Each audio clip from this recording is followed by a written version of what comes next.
மத்தவங்க எல்லாம் உங்களோட ஃபேஸ், உங்களோட ஆக்டிங் எல்லாம் பார்த்துருக்காங்க. பட் நான் வந்து உங்களோட வாய்ஸை மட்டும்தான் ஃபீல் பண்ணியிருக்கேன்.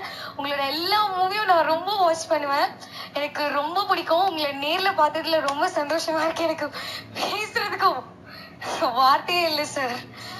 நான் உங்களை நேர்ல பார்ப்பேன்னு நினைக்கவே இல்லை. பட் நான் இன்னைக்கு நேர்ல பார்த்திருக்கேன் உங்களை. காலேஜ் ஃபர்ஸ்ட் இயர் படிக்கிறேன் சார். Wonderful wonderful. என்ன கோர்ஸ் எடுத்திருக்கீங்க? BA English first year. All the very best. Thank you sir. நீங்க கண்ணா உங்க பேரு? வணக்கம் சார், என்னோட நேம் நாகேஸ்வரி. நான் BA முடிச்சிருக்கேன். ரொம்ப ஹாப்பியா இருக்கு. என்னால நம்பவே முடியல சூர்யா சார் முன்னாடி நிக்கிறோமான்னு.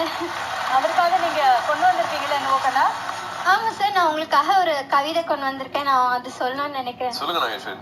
சிங்கத்தின் மகனாய் பிறந்து 7ஆம் அறிவுடன் 2ஆம் சிங்கமாய் வளர்ந்து 3ஆம் சிங்கத்தை இவ்வுலகிற்கு தந்த அஞ்சானே, காதலே நிம்மதி என்று காக்க காக்க வைத்து உன்னை நினைத்து உயிரிலே கலந்த பேரழகையை மணந்த பேரழகனே, மன்மதன் அம்பு வீசி மயக்கும் மாயாவியே, பூவெல்லாம் கேட்டுப்பா நீங்கள் படைத்த ரத்த சரித்திரம் சொல்லும். 6 பல கடந்து நடிப்பெனும் வேலேந்தி போட்டியை வெற்றி கொண்ட ஆதவனே, நீங்கள் தான் 2ஆம் கஜினியோ? உங்கள் மௌனம் பேசியதால் தோன்றிய அன்பின் அடையாளமோ பசங்க 2. குழந்தைகள் கல்விக்கு பிதாமகனாய் இருக்கும்